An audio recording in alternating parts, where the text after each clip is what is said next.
Good evening. My name is Lloyd Bridges, and this is I've Got a Secret.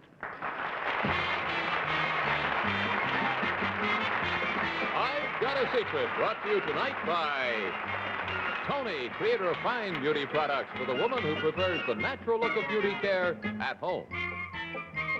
Live from New York, here is I've Got a Secret, starring Garry Moore.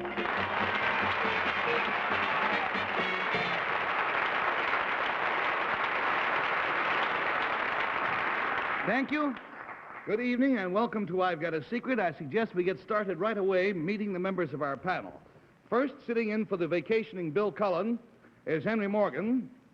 And then next to him, sitting in for Betsy Palmer, is Bess Myerson. And then sitting in for Henry Morgan is Woody Allen. And finally, sitting in for Bess Myerson is Betsy Palmer. That's our mixed-up group.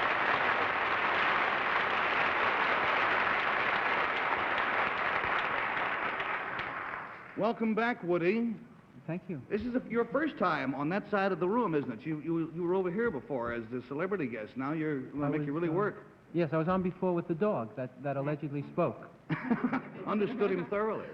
And Betsy, we are grateful to you and the management of your show.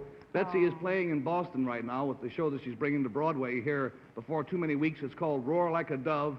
And I have read the reviews, and it looks to me like you're going to be in work for a long time, Betsy. Well, we all hope so. I want to thank all the people from Boston who have made us feel so welcome. And thanks for coming down just for tonight. Thank you, dear, for letting me All right, now, panel, if you're ready to play the game, may we have our first contestant, please?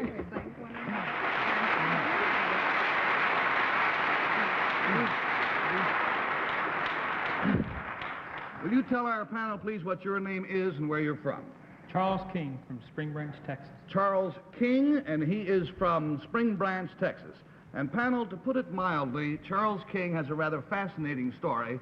And just to give you a head start, I will tell you that about 10 days ago, he had in his possession $10,000 in hard cash. How he came to be in possession of this money is his secret. So, oh, by the way, before he whispers his secret, let me warn our audience, both there and here, that what you're about to read on your screens is absolutely true. There's a little more to the story, which I will fill in later, but for the time being, let us show the audience how Charles King got the $10,000. And it's true. All right, panel, the clue concerns something Charles did. My reaction, too. And we'll start the game with Bess Myerson. Well, I'd like to meet that lady in the audience who got a little hysterical when she read the secret. Charles, Mr. King, rather, would we find this very amusing? I didn't find it amusing. Oh, dear. I think it's probably more startling than amusing. Was getting this money a hardship for you? No. Was it unexpected? No, you expected to get some money, didn't you? You expected to. Was it real? Yes. Are there many other people involved in the secret? Oh, yes. There are many other people involved. However, the secret as it is expressed on the card was, I did so-and-so. So it doesn't mention any other people. I see. $20 down, $60 to go. We go, please, to Woody Allen. Was it all perfectly legal? No. It was not legal. Right. Oh, I see. Is it possible that you're in trouble now? No. Not now, he isn't, no. You could have been in trouble, though. Yes. Oh, I see. And does it have something to do, like, in the nature of embezzling or theft or grand larceny or something? Yes. Are you a thief? No, he's a perfectly honest young man. He's honest? Yes, completely honest. Do you have the money still, or did you have to give it back? I don't have it. You don't have it. $40 down, $40 to go. We go, please, to Betsy. Mr. King, do you work in a bank? No. Do you work where there is a large sum of monies being passed from hand to hand? No. Was this money planted on you? Somehow? No, he knew he had it. You knew you had it all along? Yes. Did you make this money? No. No, I mean, did you make it off of a little machine or something like that with the etching? Oh, you mean did he manufacture Did he this money? manufacture No, he's not it? a counterfeiter. $60 down. Welcome to What's My Crime. $60 down and $20 to go. We go, please, to Henry Morgan. Mr. King, something is a lot confusing here, but mainly in that you said that it wasn't legal, but you're not a thief. Or that you didn't steal it or embezzle it or get it. Did you get it? No, he didn't say it. He just said he wasn't a thief. He did admit that it involved grand larceny on his part. He did admit that. Well, now what's the secret?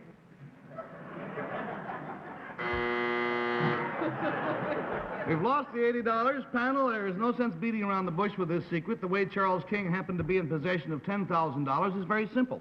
He robbed a bank. Well, that's logical. Now, I don't mean that he cheated the bank out of money through, juggling the books or anything. He simply went up to the teller. He went up to the teller with a bag and a note instructing her to fill the bag with money. And, Charles, I know you didn't do this as some kind of a foolish fraternity initiation. What did you... The movie thing. To take his picture? No. I'm sorry. Why did you do it? It was part of my job. My boss had told me to. His boss told him to. Now, I told you this was a pretty incredible story, and when I fill in the missing pieces, you'll understand why. Now, Mr. King is here to tell about it rather than sitting in some federal penitentiary.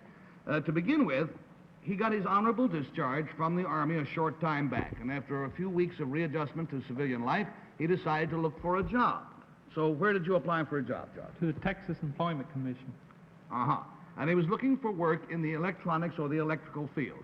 Now, he was sent out for an interview with a man who said he was in the construction business, and he said he had an opening for an apprentice. Well, Charles met him at a shopping center where the man said he was preparing an estimate for some electrical work, which explained why they were not meeting in an office. Now, Charles was hired, and his first assignment the next morning, when he reported to this man at the shopping center, was to go to the bank and pick up the payroll for the store. He was given a bag, the name of a teller, and a sealed envelope with that teller's name on it. So what did you do then, Charles? Drove to the bank and did everything as my boss had told me. Well, now, Charles, what he didn't know, you see, was that his new employer, the man in the supermarket, was a rather ingenious criminal who can't be watching the show tonight. That is, unless they have put television in the cells in the Houston jail. Let me give you the other end of the story. The man who masterminded this little bank job came to the bank a few days before. He wrote down the name of one of the tellers from a window tag, and he made a telephone call to her later at home, pretending to take a telephone survey for a department store. When he finished interviewing her, he said the store would like to send a gift to one of her children. Naturally, she gave him the name of one of her children. Now, what Mr. King didn't know was that the note that he gave this lady at the bank told her to fill the bag with money because they were holding her daughter in custody, which, of course, was not true. Charles, what did she say when she read the note? Well, she sort of was startled, maybe. I didn't notice anything different. Well, when she said to you, why are you doing this, what did you say to her? I told her that I just started work and it was my first day on the job. And that really must have shaken her up. Now, what did she do then? She did. She contacted her, showed the note to the teller next to her, and she was nice. And the lady, this teller next to her, got in touch with the bank officials, and she filled the bag and gave it to me. Filled the bag with the $10,000 and gave it to him. Now, he has the bag. He knows nothing about this, He's not excited because he's just doing a routine job. He left the bank, he walked out to his car, and was all surrounded by police. Now, what did you think had happened? I figured the bank had been robbed. So they took him down to the Houston police station where he saw 3 other men, all of whom had innocently been hoodwinked the same way. One of the men actually got away with it and delivered $11,000 to the mastermind. Now, this man, the mastermind, had hired 4 men to rob 4 banks, all before noon the same day, figuring that at least one of them would get through. And he was caught the next day from the description furnished by his victims, and he confessed. It's a fantastic story. A fellow robbed a bank, didn't even know he was doing it. But all is well. Yes, Henry? Can we get him on the show? Not for a while. Not for a while. The judge has other plans for it. By the way, do you have a job? No, I don't. Well, this was one of the toughest breaks for a guy taking his first job in life. And I only want to tell you that Charles is looking for a job in the field of electronics, which he worked at in the Army, and he is open to any legitimate offers in the Houston area. Anyone who knows of any job can write to us, and we will forward the letter to him. There's only one thing that we ask. I don't care if you represent General Motors. Send references. Okay? Charles King, thank you for being our guest tonight. Thank you.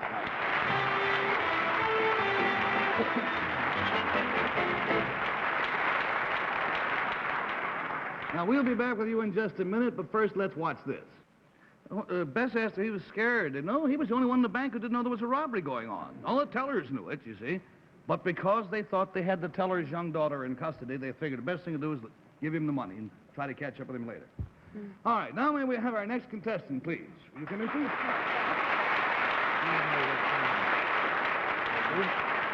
Have a seat, please. Tell our panel what your name is and where you're from. My name is Robert Collar, and I'm from Dayton, Ohio. Mr. Collar. Now, Mr. Collar, I notice you have with you a little slide transparency that I will hold up to show to our audience and to our panel. Now, this is a 35-millimeter slide. Is that right? That's right. Now, what have you got on it, sir? Well, I'll whisper that to you. All right, and at the same time, we will show the audience at home what he has on this 35-millimeter slide.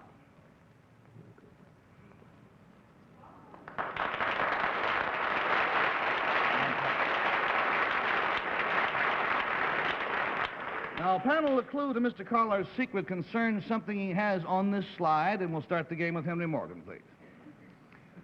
Well, on that slide, you obviously have a picture of that fellow holding up the bank because there was a camera in the... No, huh? Well, let's see. Is it people? No, no, Is it a happening, something that happened that you happened to catch? no. Is it a place, like a geographic place? No. Has $20 down, 60 to go, and we go, please, to Bess. 35-millimeter slide, but it is a negative of a picture that you took, is it? It is a transparency. It can be projected on a screen. Yes. Was it taken with an unusual camera? Yes. I see. And were you in a very unusual place when you took this picture? I wasn't. But the photographer was. I'd say he was. Was he someplace other than on land? No. I think, Yes, Mr. Gary. Collins, so as not to mislead them, I mean, he was not up in a balloon or 20 feet underwater or any place like that. $40 down, $40 to go. Woody Allen, please. Is what's on the picture, can I see it normally? He could. Yes. Can be seen with the naked eye and anything like that? Oh, yes. Yes. I see. And is it something that's not usual, though? The object, the secret picture that's on here? Is the secret because of the camera or because of the content of the negative, the slide? We'd have to say it's the camera, wouldn't we? Because It's really both in this case, but it's the camera, too. But have you invented some sort of odd camera? I don't know the term on camera. We've Odd invented camera, something, a yes. bizarre camera that does something That's correct. good? All right, $60 down, $20 to go. We go, please, to Betsy. Is this something that would be utilized by scientists or science? Might very well. It, in many cases, will be, yes. Is it because it can photograph something terribly minute? Yes. Is this something have to do with a human being? Not that's on the slide, no. No. Panel, what Mr. Collar has on this slide almost defies belief, but we will prove it to you in just a moment. Here on this 2-inch by 2-inch slide is the complete text of the Bible, both the Old and the New Testaments, 1,245 pages on a 2-inch square slide.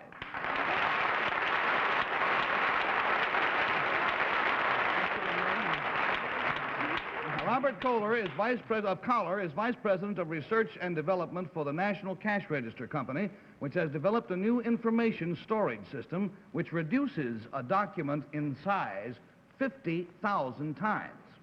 Now, I have here a blow-up of the slide that he brought with him. This, the big one, is a blow-up of the little one I have in my hand. And each of those little squares represents one page of the Bible, which on the slide is reduced 50,000 to 1. Now, Mr. Collar, before we show our panel and audience proof that these dots, or rather the squares on there, are Bible pages, could you tell me how your storage system differs from, say, ordinary microfilm? Well, ordinary microfilm reduces about 400 times.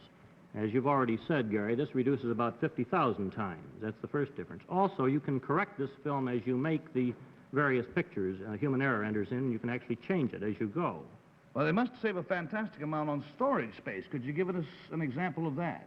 Yes. For example, the Library of Congress has, as I recall, 270 miles of bookshelves. Actually, in this case, we can take those miles of bookshelves and change them into 6 small desk files of 3x5 cards. Also, the Encyclopedia Britannica has around 30,000 pages, and we can actually put those pages on just 12 3x5 desk-sized cards. Well, now I think it's time to show everyone that those little dots we saw on the blow-up and the even tinier dots on the slide are actually each one pictures of a page of the Bible. Let's go center and show this slide and how it can be read.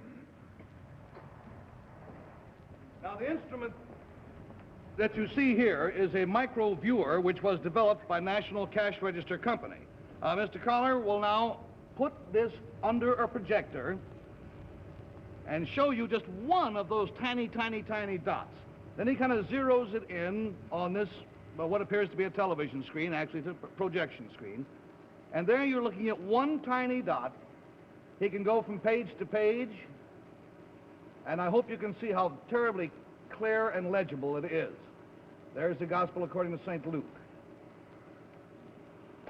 Now,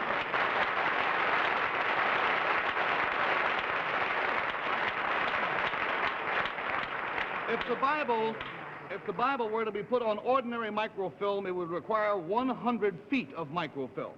But 4 tons of documents would only weigh 4 pounds in micro-image, which is this, micro-image form. It's a fantastic breakthrough in miniaturization, and thank you very much, Mr. Collar, for being with us tonight.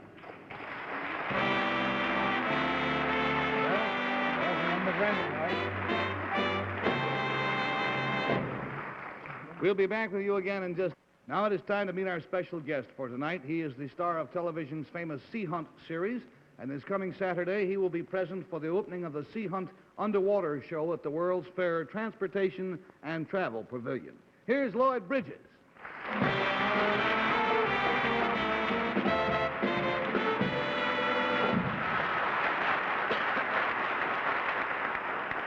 Welcome back, and what have you got for our panel tonight? Well, I thought they might get a big kick out of playing a game called Post Office tonight. Oh, we love Hey, yeah! I got a special delivery for Bess and a special delivery for Betsy and an airmail for a couple of girls I saw in the audience. Wait a minute, Gary. No, it's not that kind of a post office game. No, this is the real kind of a game they play in the post office. They have a special department there they call Hard Letter Office, huh? Hard Letter Office. Yeah, and there are fellas there that have a real tough job trying to find out just where they're supposed to deliver these letters that are addressed in a very strange fashion. I'll show you. Take a look at them. These are actual ones that have been delivered by the Hard Letter Department. That's right. You know, that one, for instance, that came right to me, see? You can see it. All you have to do is write it, put that down, and it goes to Lloyd Bridges, Hollywood, California. Whether it's to him or not, chances are it will be. You get any letters like this addressed to you? I get some with the crew cut in the bow tie. You know? And, of course, there's some that they ends up in the dead letter office because they really can't decipher the address at all. Letters like this, for instance, they don't know where to send something like that. It's addressed to a free book which we heard over radio on Saturday or Sunday, May 25th. Now, let the Hard Letter Department work with that one. And he's got a couple of dandy examples there. Here's one that just kills me. See? To the station to which you are listening. Haven't you heard the announcer say, send your postcard to the station to which you are listening? So he did. It didn't get anywhere. And here's one, Mr. Peter Moore, No Heavy Trucks Street, Allendale, New Jersey. There are a lot of streets that have at the top of them a sign saying, No Heavy Trucks. So this guy looked up at the sign and said, oh, yeah, we're on No Heavy Trucks Street. That's like saying I'm on the corner of walk and don't walk, Are these really true? These are all true, yes. Yeah, there's some that really get there, though, aren't they? I mean, some of these here now, for instance, they really are sent to somebody. Dirty word. Ralph Berliner. First of all, let's start up here. It's from Atlanta, Georgia. There's the return address to Ralph Berliner at the Dirty Word Hotel, Chicago, Illinois. Now let's show the audience where that thing was. There you got it. From Atlanta, Georgia, Ralph Berliner, Dirty Word Hotel, Chicago, Illinois. Now, panel, it's up to you. Where are you going to send this letter? Who's going to get it? Is it a well-known What are you looking at me for? I hotel? go to the Hilton. I don't... Is it a well-known hotel in Chicago? Yes, and Henry? They're sent from Well, Atlanta. the Ambassador, East or West, How about the Palmer Drake, House? the Palmer It's a House, nice place because... Yes, it is. the Hilton, this used to be the Stevens. From wasn't it? Atlanta, Now, Georgia. let's try if you're from Atlanta, Georgia, the Sherman Hotel. Oh! Sherman is a dirty word in Atlanta, Georgia.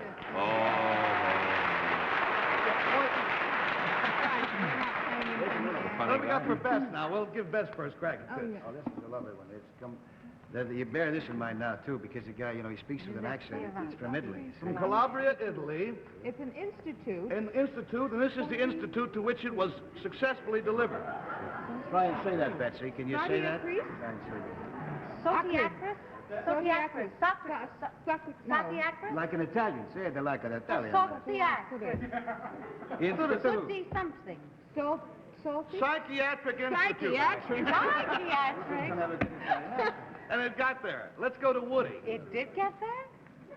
Now, some of these things take the form of rebuses, picture words. See, so now this is a picture. Here is a girl. Here's a picture of the sun god. Here is a picture of a skillet of some kind. That's a painting. This is a painting. And Yes? let's call it art. That's a Now, let's woman. show the audience to whom this was safely delivered. Arthur Godfrey. He did it. Arthur Godfrey. Arthur Godfrey. Very good. I still don't see it. Let's, you don't see it? Art, there's a picture. No. Arthur, so Arthur Yeah. Godfrey. Arthur Godfrey. Mm-hmm. He still doesn't get Little it. vague, isn't it? Still doesn't. I don't like it. He gets it, but he doesn't like it. Mr. Mundy? All right. Let's get back to Woody on this one, too, and I'll show the audience who this went to. Okay? Arthur Godfrey. That's very important. That's a whole week, isn't it? Yes. Week somebody? Well, I'm Somebody throwing you week? off. It's nothing to do with the week. It might have to do something with the day. Yeah, John CBS. Yes, Bess? Go ahead. John Daly. That's right. John Daly, Monday through Sunday. Daly. I don't get that. I don't get that one. You and I are pretty stupid. Sunday through Monday is daily, isn't it? Oh. Arthur Godfrey. You still don't get it. All right. Now, that's crazy. Now, this is perhaps the most famous one of them all, isn't it? Anybody know where that one goes? I'm not sure that they would, but a great many of these strange addresses used to be featured, or used to be part of a feature that this gentleman ran in newspapers. Robert L. Ripley. Hey! Believe it or not. Exactly. Believe it Robert or not. L. Ripley, believe it or not, it was delivered. Doesn't even say New York or USA. Ripley, that's right. That's very good. Now, Betsy, let's go to you. We'll show our audience who this is. First of all, you have a man looking through a spyglass. You have here a moving truck, and you have a boy finger in at a the dike. wall. Yeah. All right. Now, the audience sees who it is. And Betsy? What kind of a man is he? Well, he's a detective. Yeah, but be a little more colloquial. Well, he's a little more like Hawkshaw, or he's What do they like... call a detective in a kind What? of colloquial thing about a detective? What do you... The colloquial thing about a Nickname. detective, he's Nickname for a a detective. flatfoot. Got it. Got it, he's got it. Something about a dike. It is going to end up with a Yes, dike. you Uh-huh. got it. Dick John Van Dyke. Updike. Dick Van Dyke. Dick Van Dyke.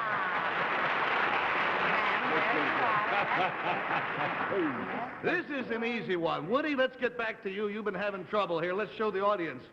Hollywood, California. Don't tell me. No, you know. They've got it. Come on. He's loose, too, you know. That's broken off there. Loose. He's loose. Yes, he's broken loose. And that's a ball on the tip It's of a his free nose. something. Yes. How about a freeway? Yeah, but that's loose. And what's this? Louis Armstrong? What is this? Lucille. That looks like an Lucille amoeba. Ball. Lucille Ball. How much time? We gotta cut it off. There are lots more fascinating ones, which I'll show you, but we have to say goodbye. Lloyd Bridges, we'll see you at the fair. Thank you so much for everything. I'll be there noontime. Is that all right to say? And the Noontime kids- is fine. Only costs the kids 2 bits to get there. And It's the only thing in the fair that only costs 2 bits, I should think. That's right. Condensed version of Seahun. It's very good. Take care, Bye-bye.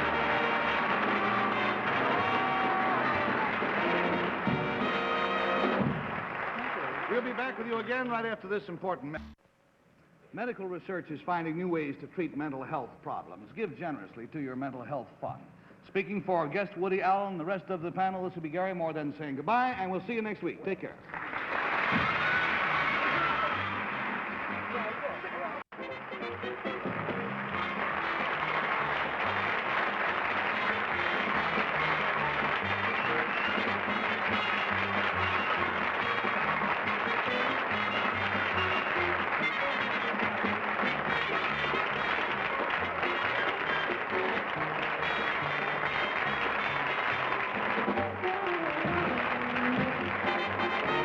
This is John Cannon speaking.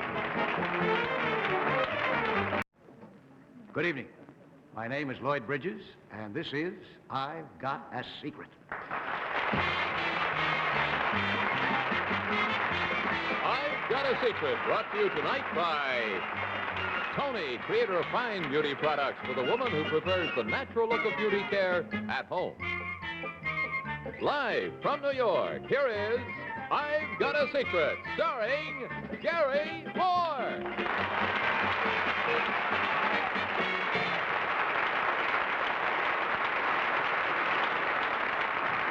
Thank you. Good evening and welcome to I've Got a Secret. I suggest we get started right away meeting the members of our panel. First, sitting in for the vacationing Bill Cullen is Henry Morgan. And then next to him, sitting in for Betsy Palmer, is Bess Myerson.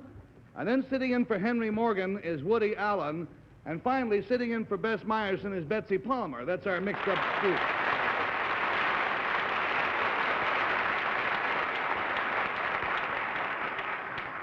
Welcome back, Woody. Thank you. This is your first time on that side of the room, isn't it? You were over here before as the celebrity guest. Now you're going to make you really work. Yes, I was on before with the dog that allegedly spoke. Understood him thoroughly. And Betsy, we are grateful to you and the management of your show. Betsy is playing in Boston right now with the show that she's bringing to Broadway here before too many weeks. It's called Roar Like a Dove. And I have read the reviews, and it looks to me like you're going to be in work for a long time, Betsy. Well, we all hope so. I want to thank all the people from Boston who have made us feel so welcome. And thanks for coming down just for tonight. Thank you, dear, for letting me All right, go. now, panel, if you're ready to play the game, may we have our first contestant, please?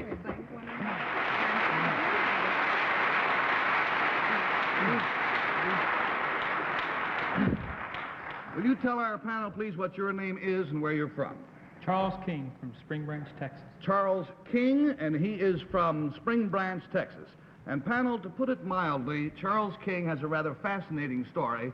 And just to give you a head start, I will tell you that about 10 days ago, he had in his possession $10,000 in hard cash. How he came to be in possession of this money is his secret. So, oh, by the way, before he whispers his secret, let me warn our audience, both there and here, that what you're about to read on your screens is absolutely true. There's a little more to the story, which I will fill in later, but for the time being,